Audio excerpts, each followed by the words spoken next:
Snow fell outside as the night train pulled from Chicago.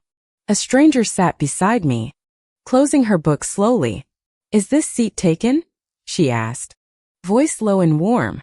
I said no, though something in me wanted to say yes. By midnight, we were still talking, unable to stop. By morning, she was gone before I woke up. Weeks later, a letter arrived with no return address. It only said, "Find me before the next train leaves. My name is Kate Whitfield, 29. An illustrator from Portland running from a gallery deadline, and a family who still didn't understand who I was becoming." I boarded the California Zephyr alone that October night, expecting 3 days of silence, sketchbooks, and coffee, not the woman who would rearrange everything I believed about love. She introduced herself as Reese Callahan, a violin restorer traveling from Chicago to visit her sister in Sacramento. Her hands stained faintly with varnish. We talked about nothing important at first: bad train coffee, the Rockies we couldn't see in the dark, why neither of us liked flying. Reese had a way of listening that made me forget I was supposed to be sketching strangers instead of watching her face. Somewhere past Iowa, she asked what I was illustrating, and I showed her sketches of women I'd never dared admit I found beautiful. She didn't flinch. She only turned the page slower, tracing the pencil lines like she recognized something of herself there. "I restore instruments nobody wants anymore," she said. "Guess I have a thing for saving what people give up on." I laughed, but the words stayed with me long after the dining car lights dimmed for the night. Around 2 a.m., unable to sleep, I found her in the observation car, wrapped in a blanket, watching Nebraska pass in darkness. We sat in silence until she finally admitted she was scared of what waited for her in Sacramento, a sister she'd been avoiding for years. I told her about my own family, how my mother still introduced me as still figuring things out at every holiday dinner. Neither of us said the word out loud, but we both understood exactly what the other meant. By sunrise over the Sierra foothills, something between us had shifted, quiet and undeniable, though neither of us named it. When the conductor announced Sacramento was 20 minutes away, my chest tightened in a way I didn't expect from a stranger. Before she stepped off in Sacramento, Reese pressed a folded napkin into my palm with her phone number scrawled in violet ink. "Call me when you're brave enough," she said, and disappeared into the crowded platform without looking back once. I didn't call for 6 days, terrified that whatever I'd felt on that train was only the strange magic of moving lights and no sleep. On the 7th night, I finally dialed, and she picked up on the first ring like she'd been waiting by the phone. We talked for 3 hours about nothing again, and I realized nothing with her somehow always felt like everything. She flew up to Portland the following month, claiming she needed to see the coast, though we both knew it was really about me. I met her at the airport holding a sign that said "Violin Repair Woman," and she laughed so hard she nearly dropped her bag. We spent the weekend walking through Powell's books, arguing over poetry, and eating dumplings from a cart near my apartment. On our second night, standing on my fire escape under string lights, she finally kissed me, soft and certain, like she'd rehearsed it in her mind for weeks. I hadn't been kissed like that since college, when I'd convinced myself love like this only existed in stories. Reese told me about her family that night, a father who ran a shipping business, and a mother who still lit candles for the right man to find her. She mentioned, almost in passing, a man named Grant, a family friend her parents adored, but she waved the topic away before I could ask more. I let it go, telling myself every person had complicated pasts, and hers surely wasn't as complicated as it sounded. Over the next 2 months, we traded weekend visits like currency, memorizing each other's cities, coffee orders, and the sound of each other's laughter. My best friend Priya teased that I'd become insufferable, smiling at my phone like a teenager. And honestly, she wasn't wrong. Reese introduced me to her sister, Dana, over video call, who studied me for a long moment before saying, "Finally, someone who makes her smile like that." I started sketching Reese constantly, her hands on violin strings, her profile against train windows, her laugh caught mid-motion. She kept every sketch I ever mailed her, pinned carefully above her workbench where broken instruments waited to be restored. One rainy Tuesday, she called just to say she loved the sound of my voice reading grocery lists, and I nearly cried from how simple happiness could be. We started planning a real trip together. Not just weekend visits, 2 weeks in New Orleans, the city she'd always wanted to hear jazz in. I told my mother about her for the first time, carefully, testing the water like it might scald me. My mother went quiet on the phone, then said only, "As long as you're careful," which felt like neither blessing nor rejection. Reese, meanwhile, still hadn't told her parents anything real, and I noticed how she changed the subject every time I asked. "They're old-fashioned," she said simply. "It's complicated." I chose to believe her, because believing was easier than doubting. By our 3rd month, I'd stopped imagining my life without her in it, which frightened me more than it should have. We spent Thanksgiving together in Sacramento, and her sister Dana welcomed me warmly, sneaking me extra pie when her mother wasn't looking. Her father was polite but distant, asking about my art business, the way people ask about hobbies they don't take seriously. Her mother mentioned Grant twice at dinner, each time glancing at Reese like she was waiting for a reaction that never came. Reese squeezed my hand under the table both times, a silent promise that whatever this was, it meant nothing to her anymore. That night, alone in the guest room, I finally asked her directly who Grant really was to her family. She hesitated long enough that I knew the answer mattered more than she wanted to admit. Before she finally spoke, "My parents have wanted us together since we were kids," she said. "I never told them no. I just never told them yes either." I asked if she'd ever dated him, and she admitted, quietly, that everyone assumed they eventually would marry, including him. "But that was before you," she added quickly, reaching for my hand like she could hold the fear away with it.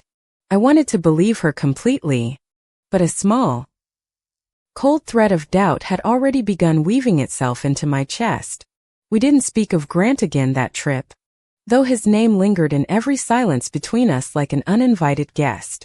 Back home in Portland, I threw myself into work, finishing 3 commissions in 2 weeks just to keep my mind from wandering toward Sacramento. Reese called every night anyway, and slowly the ache of doubt softened back into the comfort of her voice. In December, she flew to Portland for my gallery opening, standing quietly in the back until I found her among the crowd.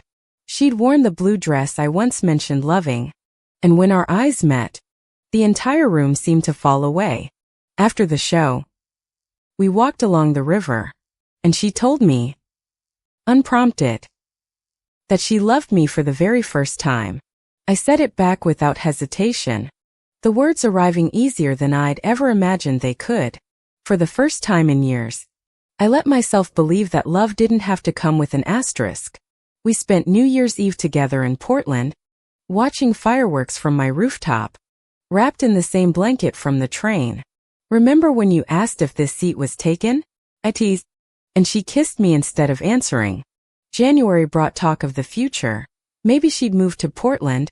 Maybe I'd learn to love Sacramento's summer heat. Everything felt possible then. The kind of possible that makes you forget how quickly circumstances can shift beneath your feet.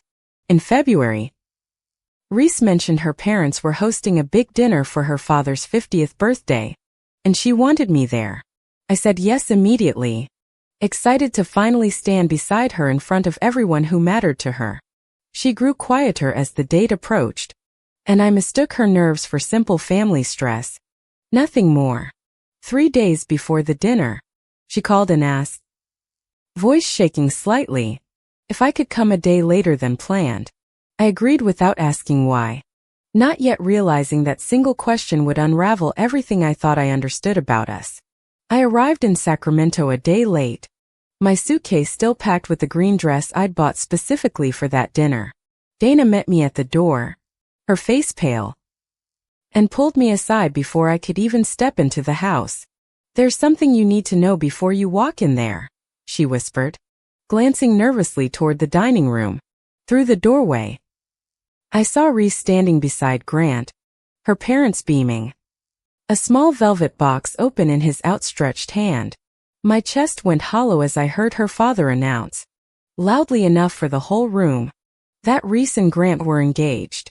Reese's eyes found mine across the room, wide with panic, her mouth forming words I couldn't hear over the applause. I turned and left before she could reach me, walking blindly into the cold Sacramento night without a plan or a destination. She called 11 times before I finally answered, her voice breaking as she tried to explain what I just witnessed. "It's not real," she said. "My father announced it before I could stop him." I never said yes. I told her that didn't matter, that she'd let it happen. Let her silence speak for her instead of the truth. "You've been letting your silence speak for you since the day we met," I said. And I meant every word. She didn't argue. Because somewhere beneath her tears, she knew I was right. And that hurt worse than anger ever could. I flew home to Portland the next morning, leaving 3 unanswered voicemails and a birthday dinner I never got to attend. For 2 weeks, I refused to answer her calls, burying myself in illustration deadlines and long, silent walks along the Willamette. Priya reminded me gently that running from pain didn't make it disappear. It only postponed the conversation I was avoiding. Meanwhile, back home, I finally told my father the full truth about Reese, expecting the same careful distance my mother had shown. Instead, he said quietly, "I've known since you were 19. I was just waiting for you to trust me with it." The confession undid something in me. Years of assumed rejection collapsing under one sentence I never expected to hear.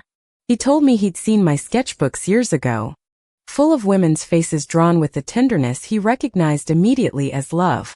"I didn't say anything," he admitted, "because I was afraid of saying it wrong and losing you before you were ready." I cried harder over his quiet acceptance than I had over Reese's engagement, relieved and furious at all the years wasted in silence. Meanwhile, Reese wrote me a letter, actual paper and ink, since I refused every call, text, and video request she sent.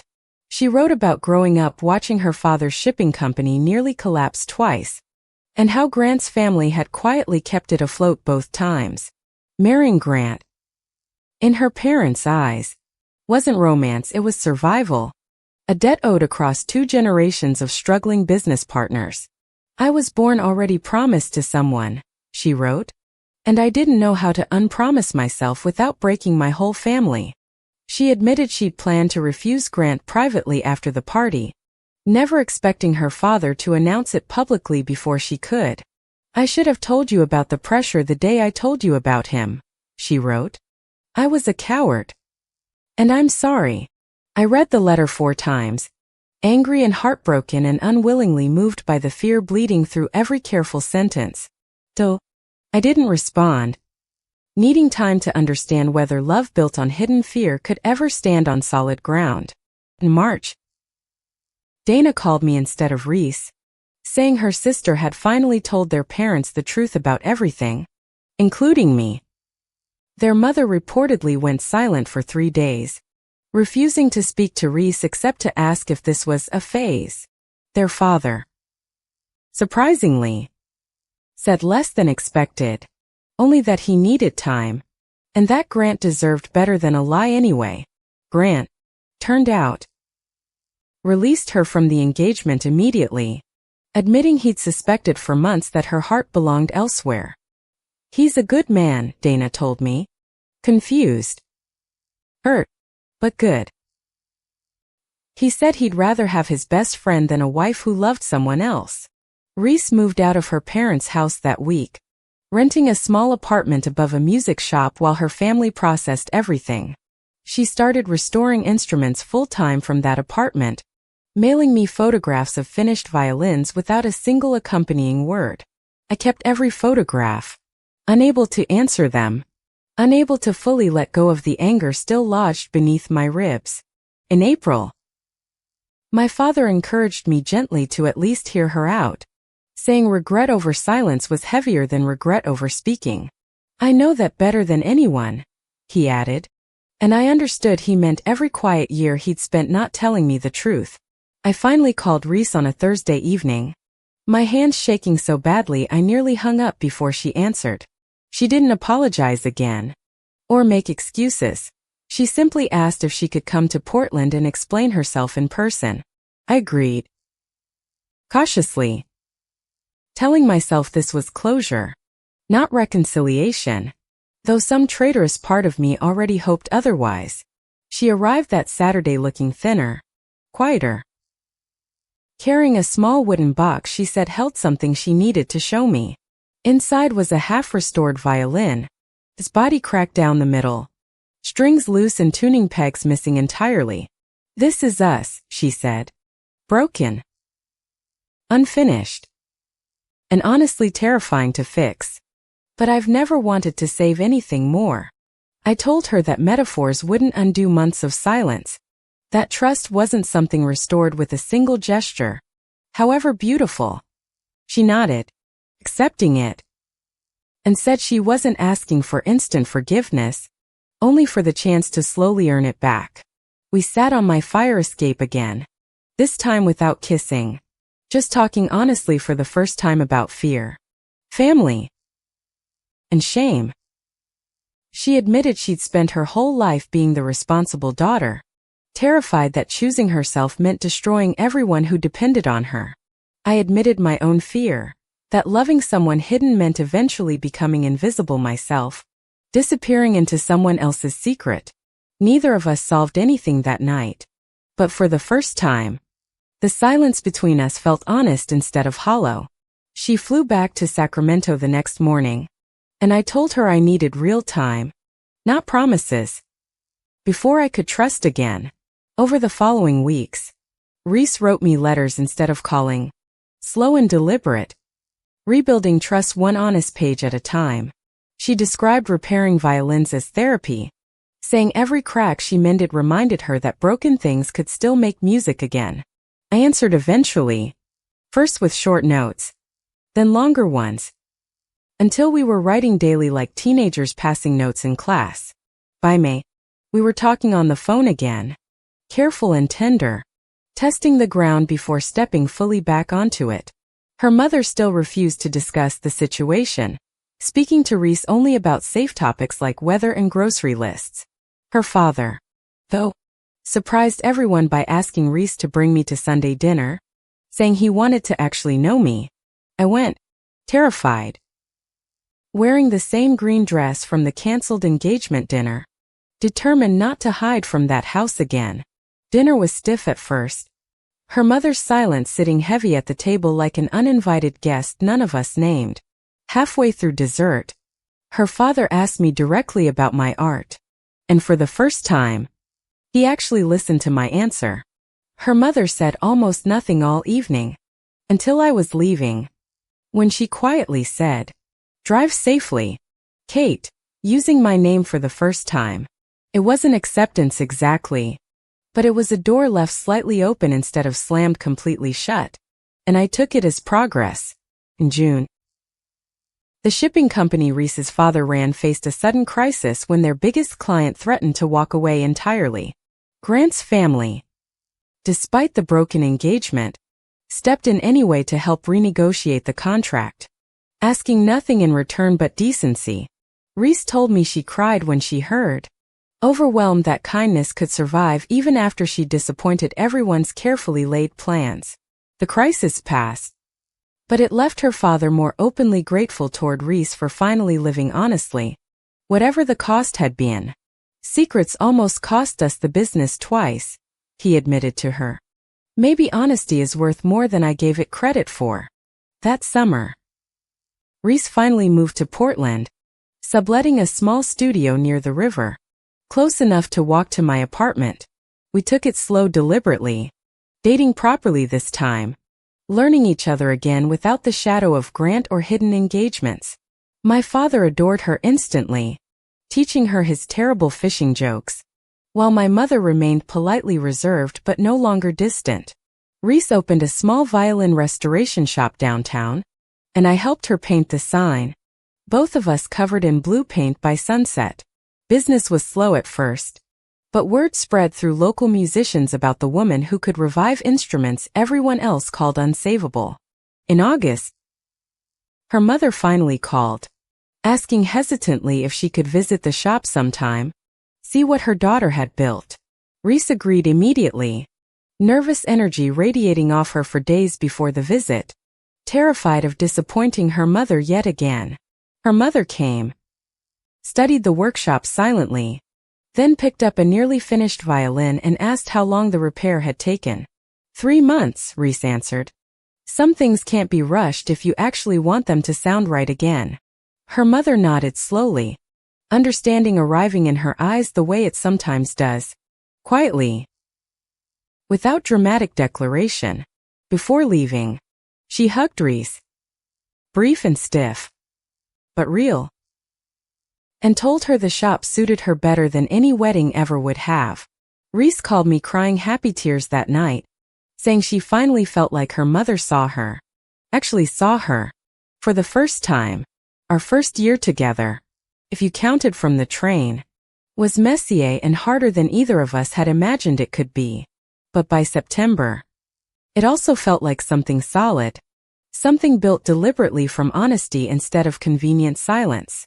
Then, unexpectedly, Grant reached out, asking to meet Reese for coffee, saying he wanted closure and, oddly, wanted to meet me too. We met at a small cafe downtown, awkward at first, until Grant admitted he'd started seeing someone his own family had never approved of. Turns out we were both hiding people we actually loved, he said, laughing softly, just to protect a business deal nobody asked us to save. The three of us left as something resembling friends, an unlikely ending to a story that once nearly broke everything between us. In October, exactly 1 year after that first train ride, Reese suggested we retrace the route, Chicago to Emeryville, just the two of us. We boarded the California Zephyr again, this time choosing seats together on purpose, no longer strangers wondering if the seat was taken. Somewhere past Iowa, she pulled out the same restored violin from that broken wooden box and played it softly for the first time. Passengers nearby turned to listen, and I realized the melody was something she'd composed herself, quiet and aching and entirely ours. I call it Kate's theme, she said shyly. I've been working on it since the night you stopped answering my calls. Couldn't speak, only pressed my forehead against hers as the train rattled through darkness neither of us was afraid of anymore. That night, in the same observation car where she'd once admitted her fear of Sacramento, she admitted a new fear entirely. I'm afraid of how much I want to marry you, she said, and how little that fear resembles the one I felt with Grant. I laughed through sudden tears, telling her fear that felt like hope instead of dread seemed like a fear worth keeping. We didn't get engaged that night. Not officially. But something unspoken settled between us, certain and unafraid for the very first time. Back in Portland, we started talking seriously about a future, a real one, built openly, without velvet boxes announced by someone else. My father, delighted, immediately began planning a garden he insisted would be perfect for a wedding. Whenever you two decide. Reese's mother, slowly but surely, started sending small gifts through Dana, sheet music, a second-hand illustration book she thought I'd like. It wasn't a dramatic transformation, just quiet, incremental acceptance, the kind that mattered more precisely because it asked for nothing in return. In December, Reese's shop was featured in a local paper, and she asked me to illustrate the article's accompanying artwork myself. I drew her hands on violin strings, the same image I'd sketched on that very first train ride, now finally allowed into daylight. Seeing our story printed publicly, Eden felt like the final quiet victory after a year of doors slowly, deliberately opening. Then, on New Year's Eve, Exactly 1 year after our rooftop fireworks, Reese asked me a question that changed everything again. She knelt on the same rooftop, snow falling just like that first night on the train, and asked if I'd marry her. I said yes before she even finished the question, both of us laughing and crying under the same string lights from before. We called our families immediately, and for once, every voice on the line sounded genuinely, unreservedly happy for us. My mother, surprising us both, asked if she could help plan the wedding, admitting she'd wanted to be included all along. Reese's mother offered to make the dress, something she'd apparently been quietly sewing for months, hoping this exact day would come. We planned a small spring wedding in my father's garden, the one he'd been preparing since October without either of us asking. Dana agreed to be Reese's best woman, while Priya, thrilled beyond words, insisted on planning every detail of my bachelorette weekend. Grant, unexpectedly, asked if he could attend, bringing the woman his family still hadn't fully accepted. Understanding exactly what that felt like, we said yes immediately, grateful for a friendship built from wreckage neither of us expected to survive, let alone flourish. The morning of the wedding, my father cried while walking me down a garden path lined with flowers he'd grown himself. Reese's mother sat in the front row, dabbing her eyes. Finally, fully present for a daughter she'd once refused to fully see. Reese wore the dress her mother made, and I wore a simple blue one, the same color as her workshop sign. Dana played violin as I walked toward Reese, though it took me a moment to recognize the melody as Kate's theme. Reese cried through her vows, promising to never again let silence speak louder than the truth she felt for me. Promised the same, adding that I'd spent a lifetime waiting for love that didn't require hiding. And finally, I'd found it. Our officiant, an old family friend of my father's, pronounced us married as the entire garden erupted into applause and quiet tears.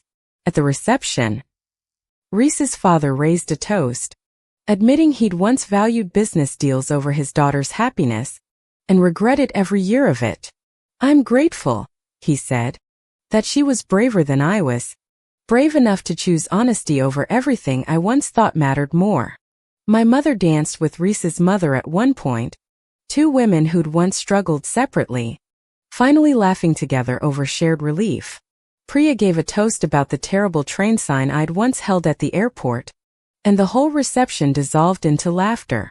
Grant hugged us both before leaving, saying quietly that watching us marry finally taught him what real love was supposed to look like.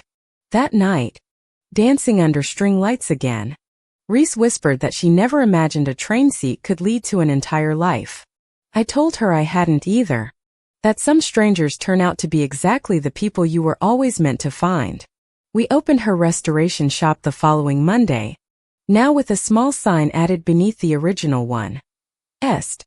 On a train. Regular customers asked about it constantly, and Reese loved retelling the story, twisting it slightly funnier with each new version. My father framed one of my early sketches, Reese's hands on violin strings, and hung it proudly in his living room.